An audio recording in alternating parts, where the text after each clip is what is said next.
Hello, everyone. Hi. That's Chris, and this is Ed. And every week we talk about two wines that we serve here on Thursday nights at 6 p.m. in person, and we do virtual tastings for those of you who can't be here to enjoy it with us. We do miss you so come back when you can. We're here in spirit. That's right, that's right. So even if you do the tasting in person, you can go home and watch this video too. It's a great 30 minutes. Best 30 minutes of the week. We've had so much success here on Thursday nights that we have actually moved the event. I guess it is becoming an event. Weekly event. But it's quite a social gathering, and we've moved it into the barrel room downstairs. As you know, the restaurant's actually on the third floor.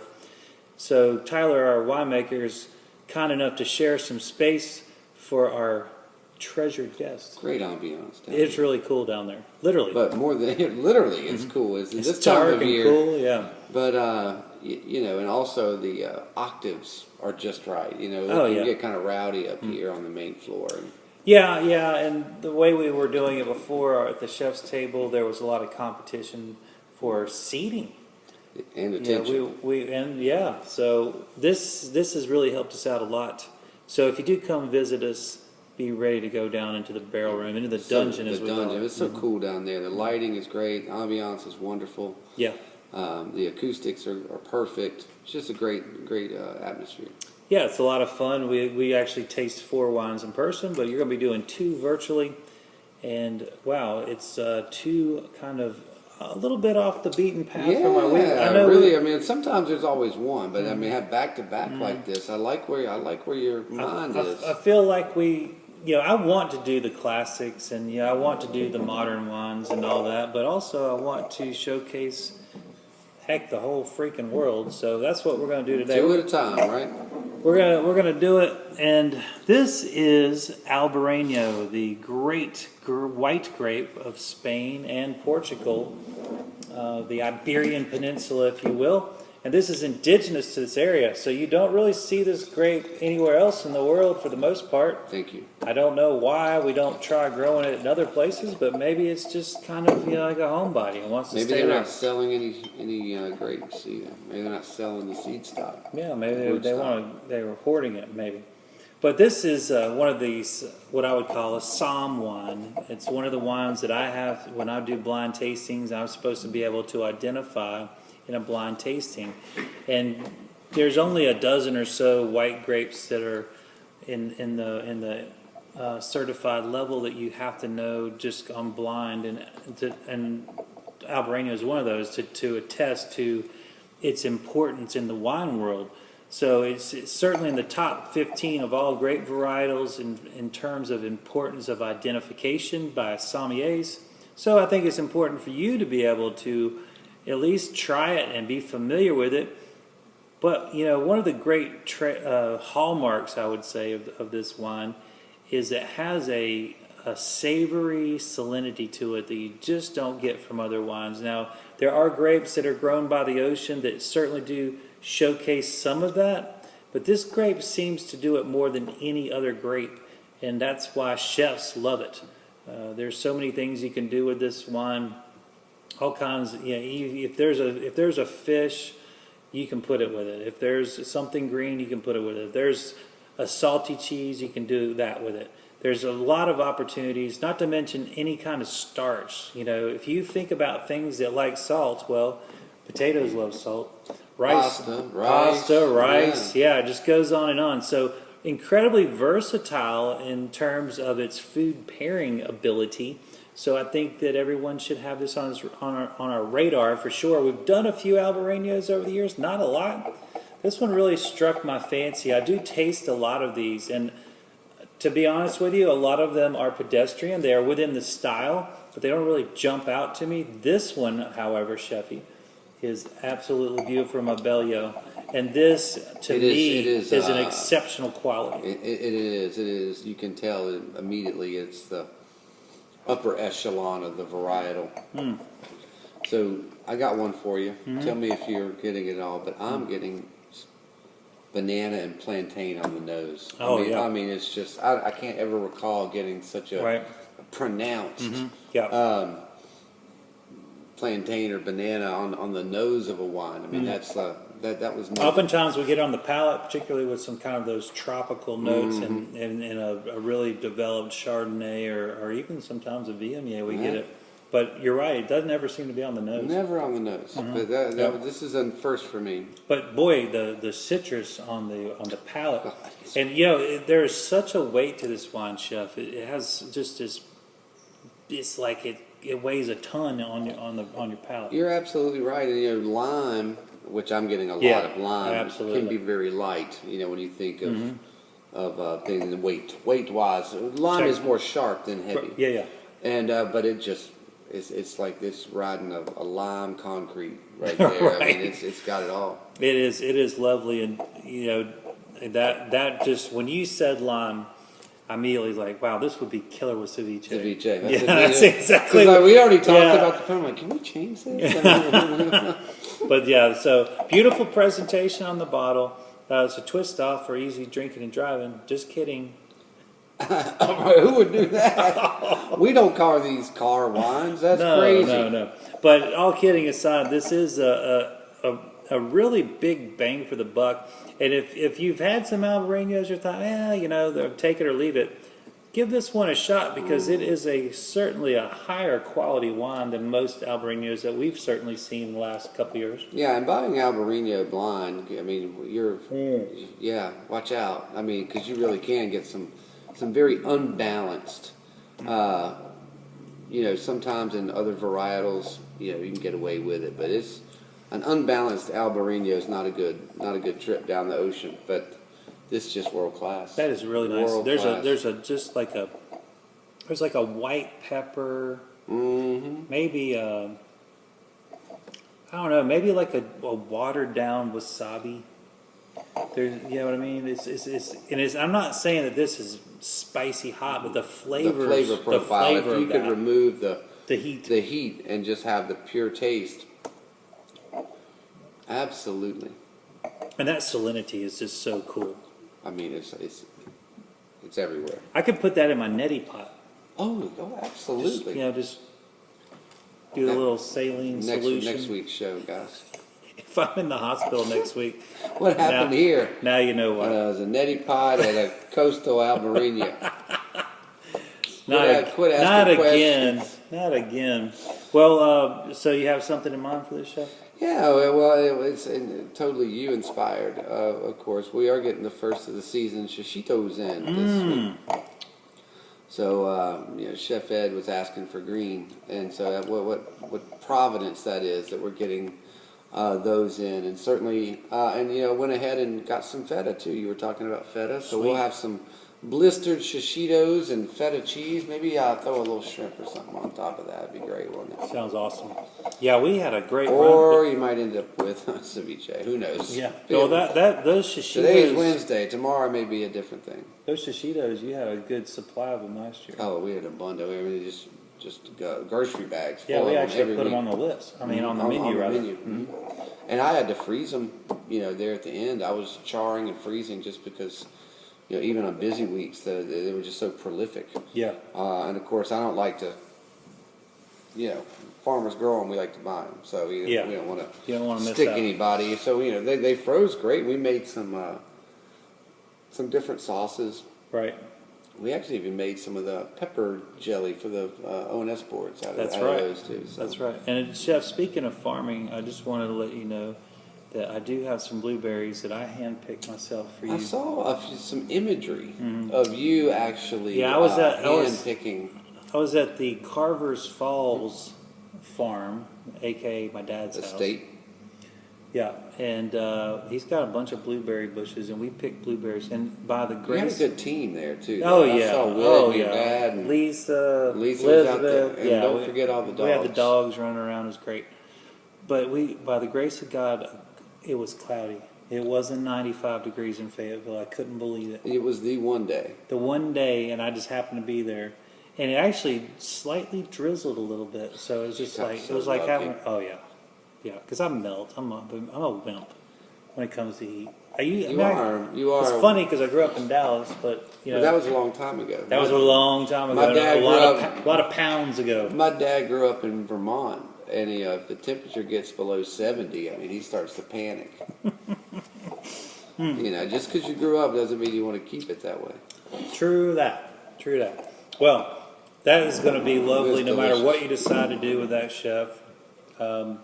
It's always over-delivered. Well, we'll figure something out. We got a good game plan here, don't we? I think so. I mean, you've got them surrounded. So, again, beautiful. I don't know if the Great glare is presentation really good, on but isn't that, that nice? too. And I'm going to this is try. from, That's going to be my next thing I paint. I'm going to paint that tree. that would be an admirable. If you can nail that one, that's beautiful. I've got more. That looked good on a wall too. It would. I've got more canvases in. I think that's going to be my next. I didn't mention, but this is the Rías Baixas region of Spain, which is really known for Albariño. So I probably failed to. No, you just mentioned it. Anyway, we're good. Everybody settle down. They're already collecting outside ready to protest. Yeah, with a pickaxe, pitchforks. All right, Selvapiana. This is a super Tuscan, as we call it. And what that basically means is it's in a region that is, or in an area of Italy that is allowed to grow whatever the F they want. See, I didn't cuss. And that's one, I mean, just another episode that I've not cussed. I mean, we need an abacus to keep up with how many episodes. And I think the that have over been family friendly so far. I think the over under was 3. 3 episodes before one of us blurts something out. And yet, here we are. Here we are. 18 months later. Mm-hmm. Yep. So this is actually a it's within in the hallowed ground of the Chianti Rufino region, which is one of the Rufino, seven smaller pieces of Chianti that are kind of known for really super high-end wines. And this one, the Rufino, smaller sub-AVA, or it's not an AVA, DOC. But in America, it'd be called a sub-appellation. Yeah, it would be an AVA. Like, it'd be like something within, like Carneros is within Napa kind of thing. This would be DOC in Domain Italy. of Controllee. You're right. And so this region happens to be the highest point in Chianti, and so their Sangioveses tend to be more interesting. They retain more of their acidity because of the diurnal temperature change.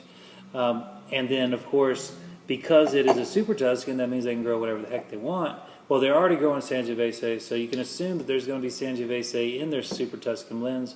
But this has Cabernet and Merlot as the big 3 here.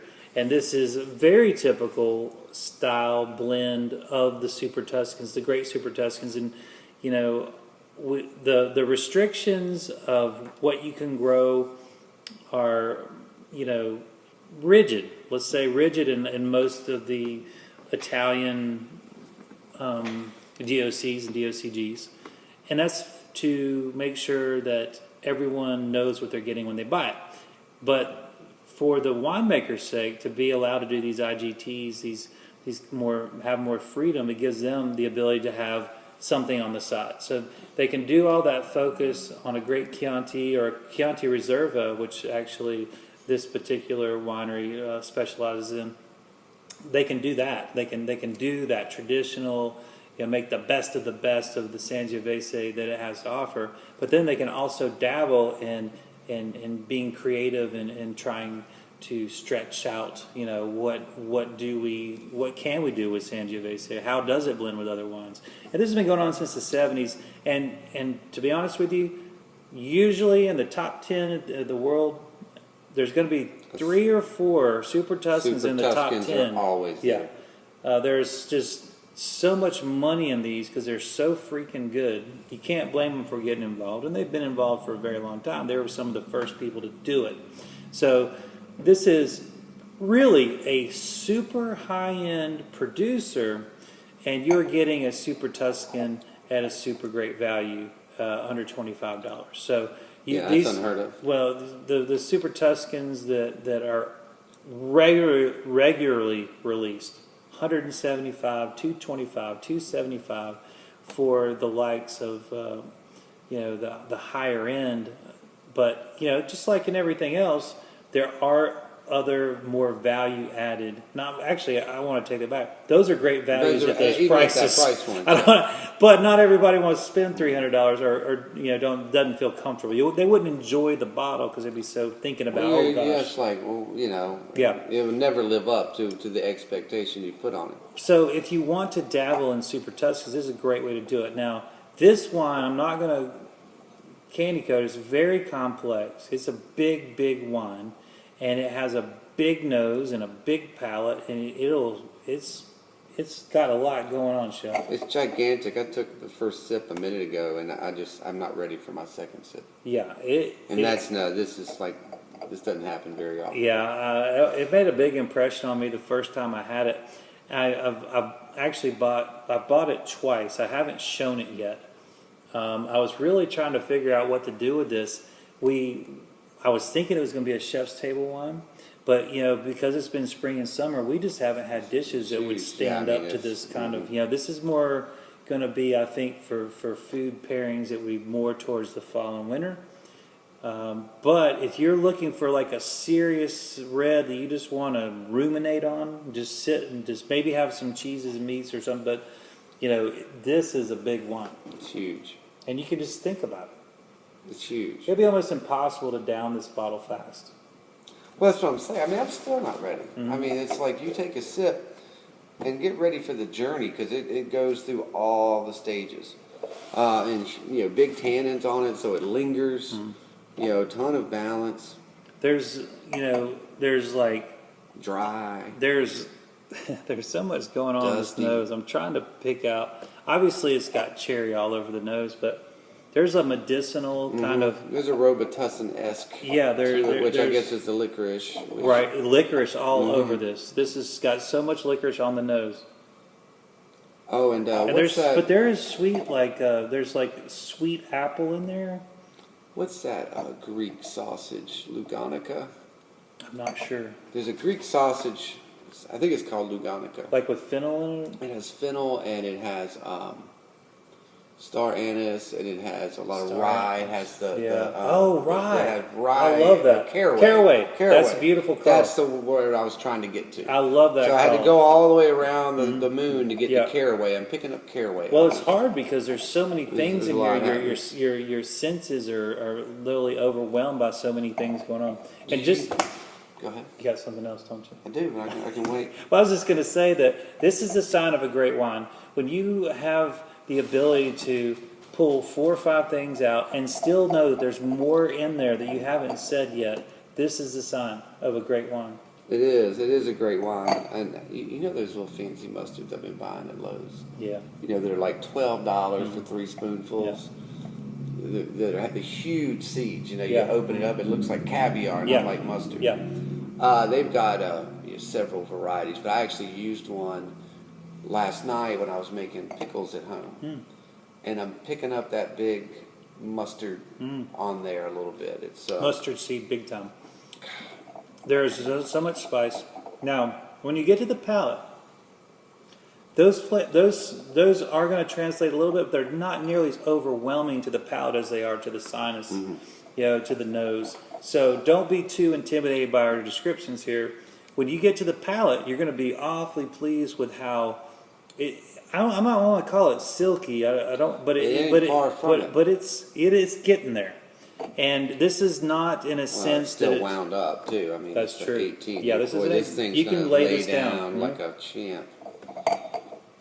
And I think it will be 5 or 10 years from now super silky, even though it's very drinkable. To me, these tannins remind me of like a California tannin, like a Lodi. They're real dusty, or Rutherford. Rutherford dust, yeah. Yeah, it's just it's not what I expect tannin wise from an Italian wine.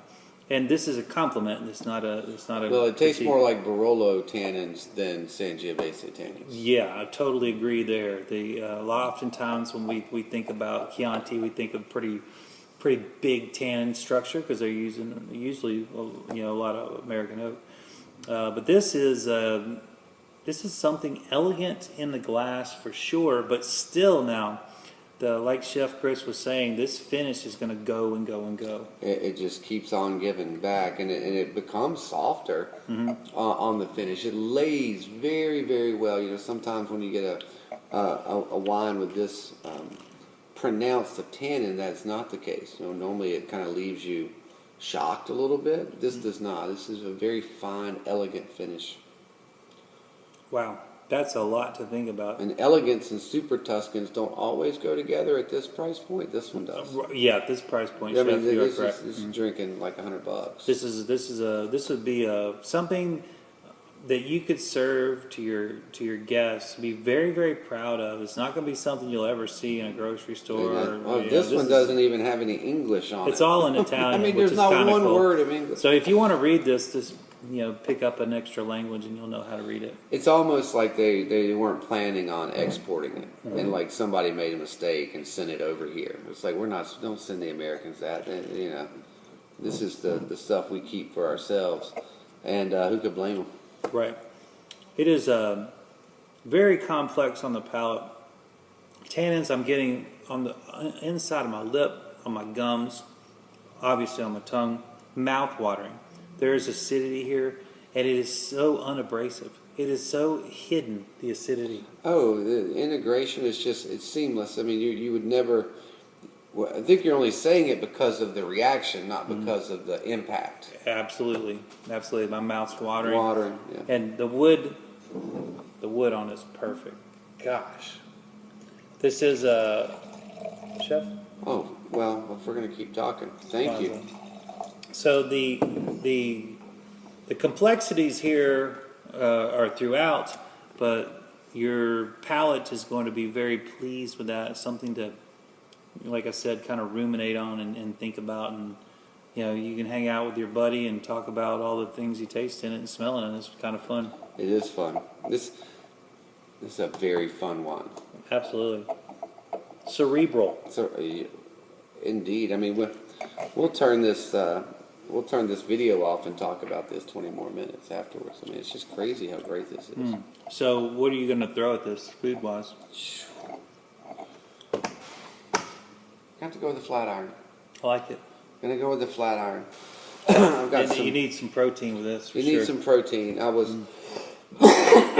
made a real light meatloaf today, and it's a strange mixture of like boar and bison and all these different things, and I wrapped it in bacon. That's kind of coming to the table. That's what I was thinking about, but it'll wash that right over. I think the flat iron is going to have to come out, and I've got these beautiful garlic. I've got the whole bulbs from Waverly Crest that I just roasted. So do some roasted garlic coming off the grill to really bring some weight. Richness. Yeah. But the marbling on those flat irons, even the boys when we were putting them away were like, oh yeah. So it was pretty exciting. Yeah. I think it'd be delicious with that. That's awesome. Excellent. So it needs a steak. So y'all are in for a real treat, that's for sure. I hope you're enjoying this as we speak, and hope that this video brings you lots of joy. If you want to order any of these wines, obviously you can call or text me up here at the winery. For those of you that do have my number, I think there's several of you that do now. Oh yes. I'm kind of. Your phone is active. My phone is active daily, but. For those of you who don't have it, you can always ask for it, or you can call the restaurant and ask for Ed, and we'll be happy to order any of these for you, or any wines we've had in the past episodes. We've got Mr. Jim Mayberry's following us on the regular, one of our local musicians. Hey Jim, and loving the new album, bud. Yeah, he's planning on being here Thursday in person, so.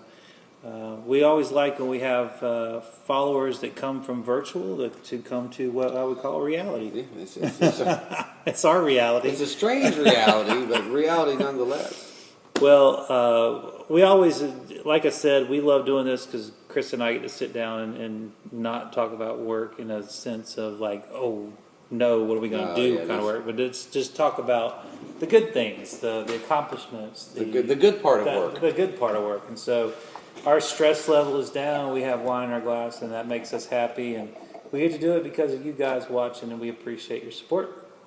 And I guess we'll catch you on the next program, huh? We will. All right. Did I tell you real quick? Because we like throw a little personal note in there every now Sure. and then. You won the lottery. Oh, no, I wouldn't be here. That's true. We would be, we'd be on a plane. We'd be at one of these wineries. That's what I'm saying. We wouldn't be a local winery. We would be on a plane. I mean, I guess we'd still fly to Europe. I don't know. Yeah. Well, you know, with the turning of a half century, Yes. I had to go get the half century physical. Oh no. Guess what? This is going to surprise, and I give it all the credit. Did to, they to do wine. Did they do the Roto-Rooter thing? Well, you know, it's funny. No, they do. They actually do that with blood work now, Oh. and it's an option. I was hoping it was no lie. I was hoping that medicine had advanced past that, and I even asked him. He's like, he goes, "Well, I'll do it if you want. I'm all limbered up." And he said, but of all the ones he's done, he said he's found traces of cancer once. Right. And of all the thousands of things. Oh yeah. But he said with blood work, we find it, it's like there's just no reason for it. Sweet. But all my blood work came back. My cholesterol is like 50 points below where it's supposed to be. And How is that possible? everything checked out. I mean, everything was great. My sugar, my... Keep doing what you're doing. everything. It was all like... Well, I said, well, I do live an active lifestyle. Is there any chance they mixed up your results I asked that. with like Jan or somebody like that? Well, it's funny. Last year, pre-COVID, we had to change our insurance. And they sent a nurse to the house to do blood work. Yeah.